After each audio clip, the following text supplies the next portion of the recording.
About the Birds provides you with weekly analysis, game recaps, informative interviews, and it's all birds all the time.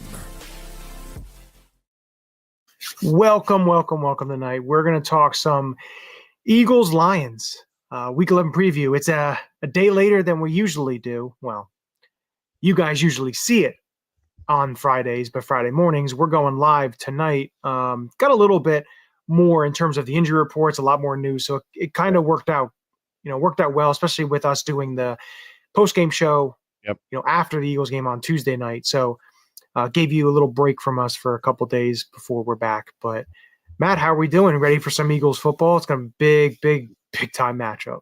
I am so ready. I've been ready for a Lions matchup since playoffs last year. I was hoping we were going to get a taste of them in the playoffs. Well, they have us scheduled. They have us circled. That's what it was.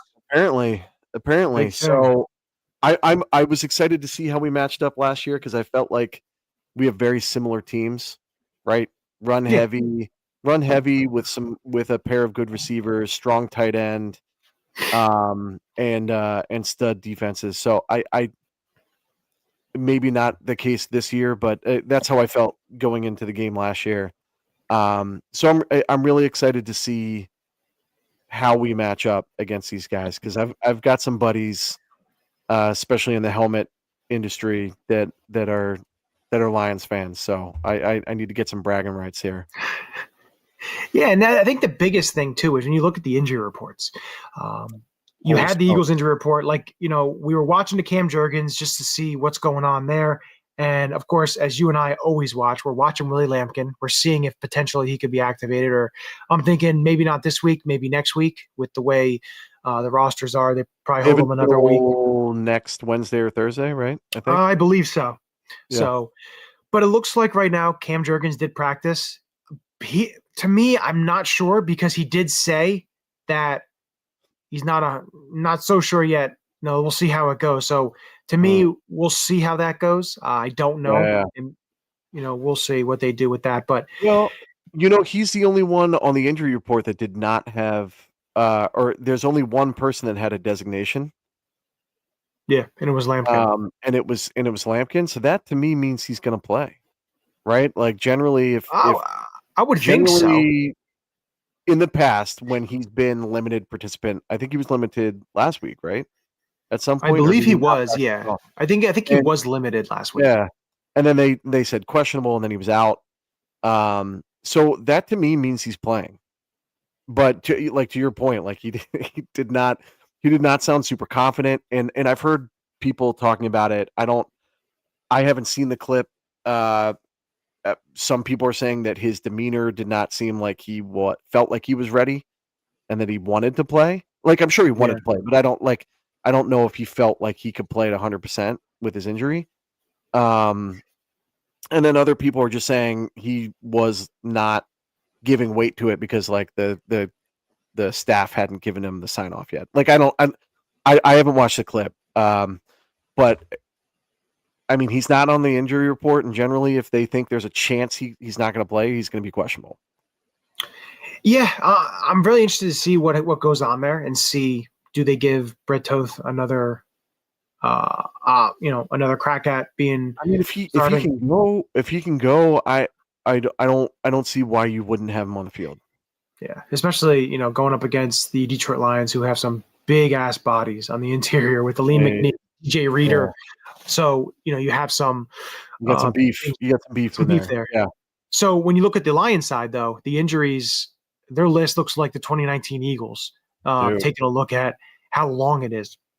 And I think the big thing is the guys that are out. And you have Sam Laporta, which is huge. That's their number one tight end, one of the best tight ends in the league, is not going to be playing with a back injury. You have Terrion Arnold is out. Kirby Joseph is out. Josh Pascal is out, one of their rotating defensive linemen. Yep. And Pat O'Connor, another rotating D lineman and a really good special teams player, was placed on IR. And you have a bunch of questionables on what essentially they have, I think, 3 or 4 guys returning from IR. That window is opened. Yeah. DJ Reed, Malcolm Rodriguez, Marcus Davenport. They've got a number of guys there which they'd have to make roster moves. So it's going to be interesting to see what they do there. Amik Robertson did say he had a hammy thing. He did say he's going to play, which with them, their secondary is so thin right now with all the injuries. But I mean, Penei Sewell's another guy you want to keep an eye on. Like I don't know. I'm sure this is just a veteran rest day, and they're being did get with banged up, but he then came back in the game, kind of like how Lane got banged up, came back in the game. Right. But he had a did not participate on Wednesday, limited on Thursday, and then did not participate again today. I wonder if they're just holding him to just kind of rest as much as possible. That's what I'm thinking. Like I bet it's a veteran rest day. They're being conservative with it, but yeah, it's not unnoteworthy, because generally when you see some sort of participation to a did not participate, that could be sign of a setback. I think in this particular instance, it's probably again being cautious, but again, maybe it's something to keep an eye on. Yeah, I'm really interested. They did the same thing with Taylor Decker. He was limited, did not participate. So again, that seems to indicate that they're just being cautious, but keep an eye on it. No, I absolutely agree with you. You can definitely keep an eye on that. They're pretty banged up right now, and if you can catch them at the right time. This is the first time all year since the first game, I think, that we've had all 53 players available for the game. I think you would be correct there. And this is the first time since week 3 or 4 that we've had all 5 starters on the offensive line, potentially. Yeah, if you really think of it. No, I think you're right there as well. Right. Thinking about, because you had Dickerson was out for a little bit, and then you had Juergens was out for a little bit, and Lane has been in and out with shoulder injuries and now an ankle, and this is certainly a positive sign. So and then you also have to mention that Jacorian Bennett was activated. So you now have another reinforcement there in the secondary after Jair Alexander goes to the reserve retired list. Yep. And just to specify, the only reason I chuckle is because this is now the 3rd player in the last however long that has come to our team and retired mid-season. So you did mention that. I'm glad he's doing what he has to do to get himself physically and mentally right. I think that's super important, especially with everything that's going on in Dallas. And the awareness that we certainly have on this team for mental health. I'm glad he's taking care of himself, but at the same time, it is pretty funny that this is the 3rd dude that has come to this team and been like chasing a ring and been like, no, I don't want to work that hard. So, go ahead. Looking here, so Miles Frazier is the other offensive guard for the designated for return. So that's 4 players. And looking at it, you mean for the Lions? For the Lions, yeah. The player that I think is definitely going to be back. I don't know. I've already seen things that DJ Reed not going to be back this week. I think it's going to be Davenport, because when you look at Pat O'Connor played 21% of the defensive snaps this year. Yeah. So that 21% now. And you've got Pascal out. And then you have Pascal, who has been only with the Lions, has not played at all this year. And last year, he played in 61% of defensive snaps. So, and I believe, because he played 61% of the snaps. Because when you look at their depth chart, you have Aiden Hutchinson, of course, who plays basically the whole game. You have Al-Quadin Muhammad, who plays a good number of snaps. Then they have Tyler Lacey and Tyrus Wheat. Those are the other 2 defensive ends. Now, they do have some other guys that probably, like Derek Barnes and different linebackers that'll blitz, and kind of what the Eagles do a little bit. Plus, they also do have Roy Lopez and Tyleek Williams and Mekhi Wingo, Quentin Jefferson. So they have some interior guys that may, kick out. But without Pat O'Connor, Josh Pascal hasn't played it all year. And you're looking at the secondary, how banged up the secondary is with Terrion Arnold not playing, Kirby Joseph not playing, Amik Robertson not 100%.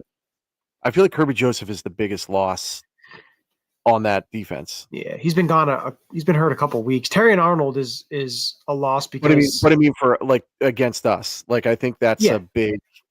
There and sorry to interrupt here, but like I just pulled up an article from SB Nation. Pride of Detroit, the Lions version of SB Nation, and it says that Davenport and DJ Reed are not expected to play this week, per Dan Campbell. Okay. All right, so those guys won't be in then. So, yeah, and it's Rocky Sin and Nick Whiteside serving as next men up on the outside. Are those who the next men up? So Arthur Mollett more is a backup. That's if Amik Robertson can't go. Okay. So essentially right now, then I would say then Rocky Sin's on the outside. Amik Robertson, I believe then would be the slot or maybe the other outside, and then Arthur Mollett, either or. They would have Rocky Sin on the outside. He can't play inside. He can't play outside either, but he certainly can't play inside. No. Rocky Sin's on the outside. Amik Robertson, maybe he's in the slot or he's on the outside, and Arthur Mollett's either or. So, but the other thing too is when Kirby Joseph's not in there, so then it's potentially Thomas Harper. They have Thomas Harper, Daniel Thomas, Avonte Maddox, our buddy Avonte Maddox. Okay. So looking at their practice squad, I could see them bringing up Trey Flowers as another body on the outside because he has some run playing outside corner. So it's going to be interesting to see what they do. It's something to definitely keep an eye on when you look at their roster and what they're going to do. And we may get more, depending, my guess is they call at least one or two players up, because if they have all these guys injured and potentially another one or two of those guys can't play, I could definitely see them calling up one or two, defensive players, I would think. Looking at it, the guy they drafted in the 6th round, Ahmed Hassanin from Boise State, they could definitely, have him as a depth guy or a potential, Pat O'Connor replacement. He was a fun player to watch in the draft process. I remember us talking about him. Yeah, he's kind of an old school defensive end. So it's going to be interesting to see what happens. I wouldn't be surprised to see them bring up a tight end with Laporta out. They only have 2 on the starting roster right now. So, you know what? I didn't think about that. Yeah, like Anthony Ferkser is in there. I wouldn't be surprised if he gets called up. 5 running backs. I know Jacob Sailors was hurt and Sione Ivaki. No, more like a Jacob Sailors H-back. Oh yeah, Sione Ivaki, is he the dude at BYU? I believe he is. Utah? I think it's Utah. Yeah. So it was one of those. Yeah. Definitely something to keep an eye on when you look at their roster, because there's a lot of juggling that they have to do, and it's pretty beat up, which, hey, it is what it is at that point. Wasn't he also a safety? If I'm not mistaken? Yeah. Play both ways. I think you're right. He was an interesting Brendan's player. comment here that Ahmad won't play. He won't practice till next week per Dan Campbell. So don't have to worry about him coming. It's good. Like I said, it's going to be interesting to see the way that they deploy their roster. Good comment. Thank you. It's going to be fascinating. I always love the roster shuffling and everything that happens, like the Eagles, practice squad shuffle, just to get guys paid essentially, which, it's a very, very good ploy, very plan active by Howie Roseman, because you're keeping these guys paid that if you need something, they, in the back of their mind, they know they're being taken care of with this. They're staying close. If you're there one day, you get paid for the week.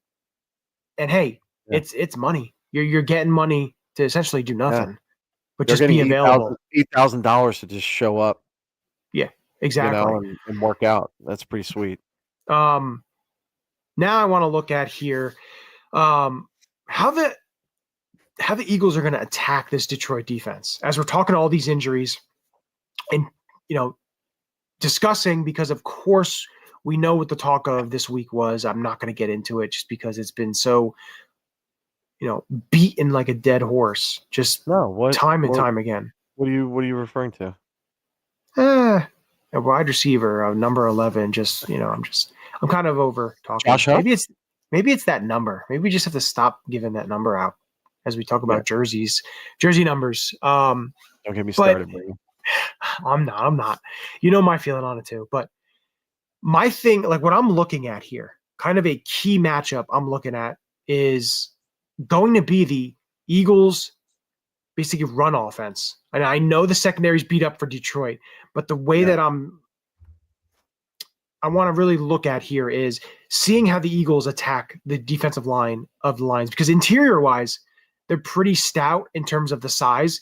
Now, they don't get much pressure interior-wise. They don't have much pressure at all. So, that may bode beneficial when you try to pass the ball, if you can contain Hutchinson. But I'm very interested to see how the Eagles deploy, and we've talked about it time and time again. If they're able to do the jumbo package and the play action, I think the play action, if you're able to run the ball and the play action, is going to be so beneficial against a secondary that is beat up and a lot of guys that are being thrown in, especially if Avonte Maddox goes in there. But it's going to be interesting. I think the run game is key, because if you're able to get success and keep doing it, that play action could really become beneficial to the offense and opening things up. I agree. As much as I would love to pass all over these guys because of, again, the injuries and the whatever's going on in the locker room and in the media, they play a lot of man, but are they going to go to zone now? That's the one thing I'm interested to see. Third highest man percentage in the league, which who knows? Like, Dan Campbell's definitely the type of guy that's like, screw you, we're not going to change how we play. Like, line up and play ball. Like, we're better than you. Yeah. Which works in our favor. But that's also how they get a lot of pressure, right? Like, they blitz quite a bit. And I think they're top 3 in sacks in the NFL. And Aiden Hutchinson is absolutely insane. Now we have the tackles to combat that, assuming that Lane is healthy. But I do think the run game is where we try to attack here. As much as that pains me to say, I think they need to get, to your point, they need to get Saquon rolling, and they need to leverage that play action pass. Because it's been, that's how many touchdowns have we seen over the last 3 weeks that came off the play action pass? Yeah. At least 2 to Devontae in the last 3 weeks. And listen, I need to see some more RPO stuff too, because I think that's with the way that you can run the offense, it helps your offense. It's the strength of your offense. It needs to be employed a lot. It's just like, I think you need to be doing it, and switching some things up. We've talked about it. The whole, when Goddard comes across the face of the quarterback and then does that little flat route, maybe working something else off of that, of a shovel pass or something along the lines of the other way. If the defense is going that one way, you can then go off the other way. So it's just some different stuff that I'm interested to see if they can somewhat work on.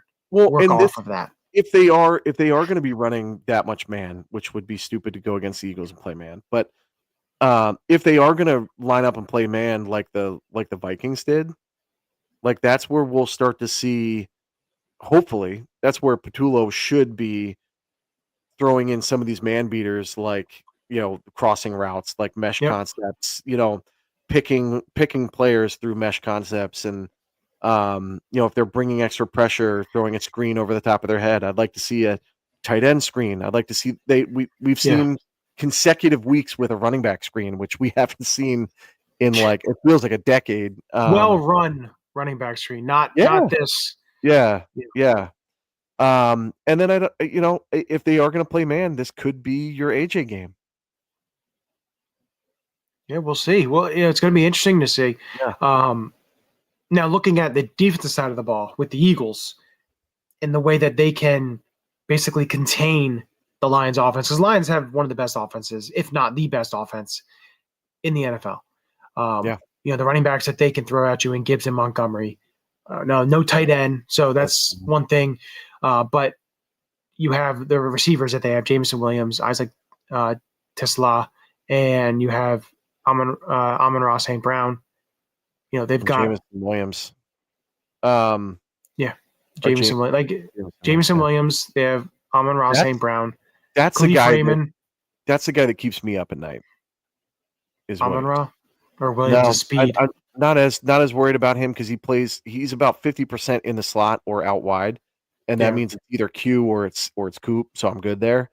It's the speed and shiftiness against an Adoree Jackson that scares the shit out of me. Like that's the matchup where I'm like, ugh, like I don't feel great there. I would assume that they will. I would assume that they'll move some safeties to that side, right? That they'll shade some coverage that way. Yeah, and I would probably say that's probably smart. Yeah, and leave Q and or Coop on an island, so to speak. I don't know. It'll be interesting, but that's if I'm the Lions, that's the matchup I'm looking at. So the other thing too is you look at the offensive line of the Lions. It's banged up. When you have the two tackles that have missed some practice and been limited. Sure. So, and then you look at Christian Mahogany's out, Miles Frazier is out. So they've got some former Eagle Coyote Awasika is one of the guards. And then Tate Radledge. Oh boy. Tate Radledge has been playing really well, the rookie out of Georgia. I love him coming out. And then, of course, as I think, isn't it Graham Glasnow? He's the center for them. Yeah.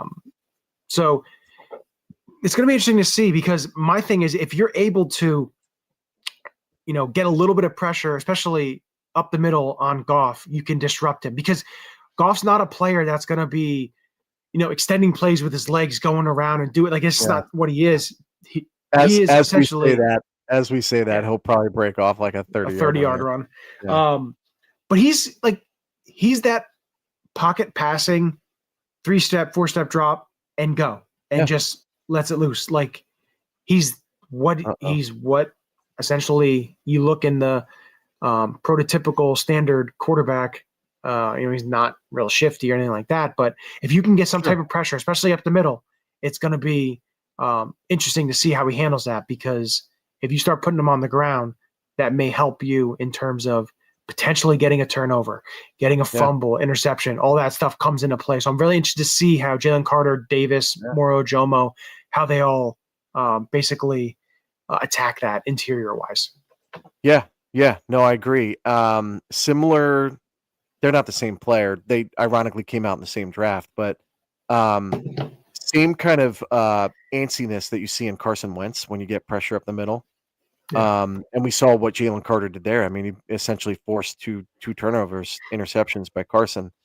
Another thing I'd look for this week is they did it a little bit, but not a lot against the Packers. But I'd like to see them get Jalen Phillips line up over the guard.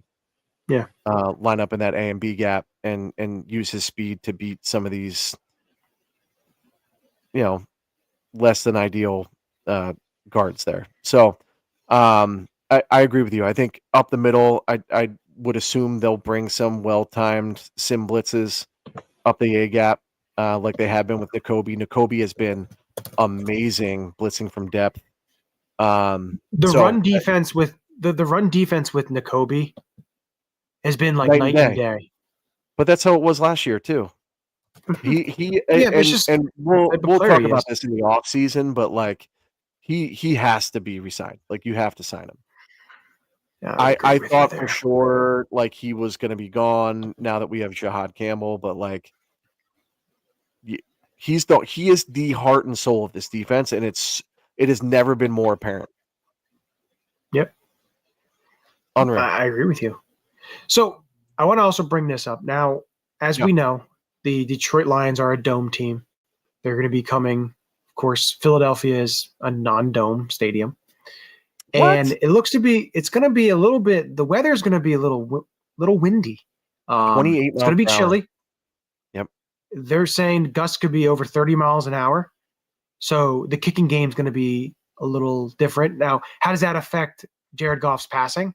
It's going to be a lot on the ground, focusing on the run game. That's why I'd mentioned about the run game, because if you're able to do that, it's going to be interesting to see how that affects the players, especially if Gus are over 30 miles an hour. The kicking game is going to be very interesting, especially kickoffs and all that, that comes into play, and making sure stuff is, the punting game, all the special teams is going to be interesting to see how that all is in the play. Because when I heard that the winds will be 15, 20 miles an hour and gusts over 30 potentially, made me really think about that. It's so funny to hear, like when you initially think about teams like the Vikings or the Lions that play in cold weather cities. Yeah. It doesn't initially occur to me that they're a dome team. You know what I mean? Like you're like, oh, well, they play in Detroit, they play in Minnesota, like playing in Philly shouldn't be that much of an advantage. But then you forget that they're like, it's like Arctic cold there, so they have to play in a dome. And so to your point, I think it could be a real advantage, and that's why it's been an advantage against teams like the Vikings, like the 49ers, in the playoffs, especially around the time of the NFC Championship. So I agree. I think weather is going to be a big factor for their offense as well. Weather doesn't really affect defenses, right? But offenses, like when you're getting hit and it's cold, that hit hurts a little bit more. That ball when it gets cold, it hurts a little bit more off your hands, right? Yeah. So I definitely think it could be an event. It's going to be 45 degrees or something, so it's not going to be January in Philadelphia weather, but I mean, it's a dome team coming into Philadelphia winter, so keep an eye on it, especially the wind. Yeah. Well, this brings us to a fun segment we always like to do this week, and that would be the Eureka Locks. It's time for the Eureka Locks of the week. Who's your lock? All righty. So, our locks last week, I had Hurts with too many touchdowns and over 100 rating. Did not happen. You had Phillips with 2 sacks. I came close. Hell of a game, but came close. Right player, wrong stats. Yeah. Yeah. Right church, wrong pew. You like that? I do. So now we go into this week. Yeah. And I'll let you start it off. Okay. I think this is the week. It almost feels like it has to happen. It feels like destiny. This is going to be the week that A.J. Brown connects with Jalen Hurts for another touchdown. I'm actually going to say that not only is A.J. Brown going to score a touchdown, Jalen Hurts is going to throw for 2 20-plus yard touchdowns.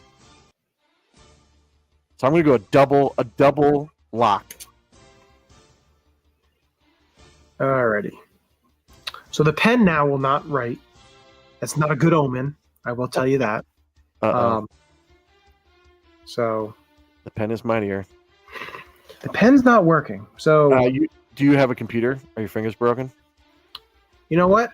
You know I'm what? old-fashioned. I'll write it down for you. Yeah, write it down. We'll try something new here. You're gonna write it down, and maybe we'll get it right. Because there you go. Me, I forget what I said. It's not working.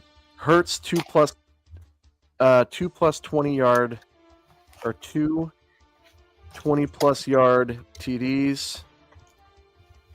1 to A.J. Brown. And the sad part is I have 2 pens right here, and they both don't work. Wow. Red and blue. Yeah, Philadelphia 76ers. All right. Hell yeah. Or Phillies. Fuck the Phillies. Or Duquesne. Oh, God. Wow, even worse. You gonna say that live on the air? Well, you know what? That's why these don't work. Hey, guys. Just remember, Duquesne colors. It is at Johnny Uleka. Feel free. At Johnny U9322. Whatever. Just give him shit. You don't guys. even know. Give him shit for not being a Phillies fan. It's at the bottom. It's fine. I don't see it anywhere. It'll keep scrolling right there. See, it's scrolling right there. There it is. That's not it. But yeah, go ahead. What's your lock? Let's see it. So my Uleka lock. I'm gonna go with. We are going to see Quinyon get his first interception of the season, or his first career interception, essentially, because he has no regular season interceptions. So that's what I'm going to go with. Okay. Quinyon Mitchell, INT. I like it. I love it. Which now brings us to prediction time. And I'll start it off here. I was back and forth a little bit on this, but then was seeing all the injuries and everything with Detroit. I'm going to go with – it's going to be a tough game. I'm going to go with the Eagles getting the victory 27-24. Wow. So I don't think it's going to be a low-scoring game. I think it's going to be down? You can write it down too. 27-24? 27-24 Philly. All right. Now it brings it over to you. No, and I appreciate that. And in the last couple of weeks, I have felt like it was going to be a close game, right? I felt like the Packers was going to be a close game. I didn't think it was going to be a 10-7 game. I didn't think it was going to be a baseball score. But I think this is going to be a little bit more heavy-handed for Philly this week. I have the Eagles winning 30-17. Ooh. I think it's time for our offense to get back on track. I think this is a week to do it. I don't love the injuries on the Detroit side. I love the fact that there was openness from A.J. Brown this week. I think it was justified. I think it was thoughtful and well put. And I think they make a conscious effort to be more aggressive this week. Hurts has come out and said it a couple times. I think they go belt to ass this week. And show them who the big dog is in the NFC. Listen, we'll be totally fine with that. No issues with that at all. Would love to see that on Sunday Night Football in front of the world. You know, you have that primetime spotlight. Be able to show a little bit what Philadelphia Eagles football is, and this team isn't going away. Yeah, I think this is this is the statement game this year. You know, the Lions, I'll be totally fine with that. Are playing the underdog shit, but like the Eagles know whose house it is. 53 men up. I like it this week. Yeah, we'll see. It'll be interesting. Now, make sure you're following. Everything is at the bottom there. Also, our link tree. Make sure that if you're watching, link tree's up in the corner there. You can scan it, take a picture of it, whatever you need to do, and you can get to the link tree, which has everything on it. X page, Instagram, YouTube. Has absolutely anything on it. So make sure you're subscribing. Make sure you're doing that. Can I give a shout out to someone? Go ahead. I was about to give a shout out, but you can certainly do that. So I had these Yeti Ramblers that I had laying around. I got them in Eagles colors. I got them in Kelly green. I got them in midnight green. And I decided that I wanted to get them engraved. So I took them to a company called Laserworks. And they did a beautiful job. Did a beautiful job there. And they also, I asked them to put Go Birds on the other side. I figured it would just be like Times New Roman, Go Birds, whatever. Look at the craftsmanship on this. Oh, that's really good. With the eagle in the middle, the Go Bird. That looks exactly like the way that. Right? And then I had not low expectations, but I didn't expect it to turn out this well. And then we have the Kelly green. Here, right? And then on the back, same thing. They nailed that old school font. Yep. Big shout out. They're called Laserworks with an X. So it's Laser, Laser, Works, WORX. They are in Pottstown, Pennsylvania. Check it out. If you're looking for a Christmas gift or, a groomsman gift or Godfather or something like, or a fantasy football trophy that you need to get engraved. They were awesome. They were super helpful. It's really good. really cool. So just wanted to give them a shout. I did not get paid by these guys. This is just me being impressed with their work. So check them out. No, that's awesome. Make sure you check them out. I also want to give a shout out to, of course, the midday show on WIP for giving All About the Birds a little bit of some pub there. Yeah. Looking at some highlights of Hugh Douglas. They shouted us out back-to-back days, so that was really cool to see. Appreciate those guys over there, Joe, Hugh, and Kyle. So definitely appreciate everything that they did there and giving us that shout out. But like I said, as fantasy league, by the way, I am 8-2. I am tied for first place. Not bad, my man. So, all right. Well, I need to get a win because I started 8-0 and I've lost 2 straight. So okay. I got to get now. Of course, there. Yeah. The last 2 weeks I've had, my best players on buys, so I have and some injuries I'm dealing with right now. So just stuff I have to just weather the storm, get myself positioned. I hear a lot of excuses, but that's okay. Make plays, not excuses. Let's go. I have no. I'm not scared at all. I have so much confidence because I have Jonathan Taylor and Ja'Marr Chase. So when both those guys are both playing, what is it? Just the 4 of you guys playing? What's going on? How many people? No, they have different callers and everything that they have. Their routine callers and stuff as well. So there's a group. I think it's 12 of us. Not bad. That's some good drafting, buddy. All right. So it's pretty good. And listen, one of my best pickups. Oh, I also have Brock Bowers, so him being back helps me as well. And I had Tucker Kraft, which hurt me, so that kind of hurt. Garrett Wilson hurts, him being on IR. So I've lost a couple guys. Okay. But one of my best pickups was Alec Pierce from Indianapolis. Hell yeah. Waiver wire pickup. So there you go.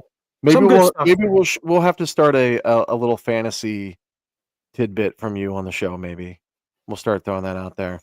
Yeah, we can always work that in. Absolutely. But with that, as we always end it with a very happy and joyful Go Birds. Go Birds. Woo! This is Matt Ware. Hey, for all the Eagle content you need, go follow All About the Birds. They do a damn thing. Check them out. Hey, Eagles fans, I may be in Tampa, but I know where to find the best Eagles content out there. Check out my friends at All About the Birds. Philadelphia, what's up? This your boy Freddie Mitchell, a.k.a. Fred X. It's all about the bird. All birds all the time. All birds all the time. All About the Birds provides you with weekly analysis, game recaps, informative interviews, and it's all birds all the time.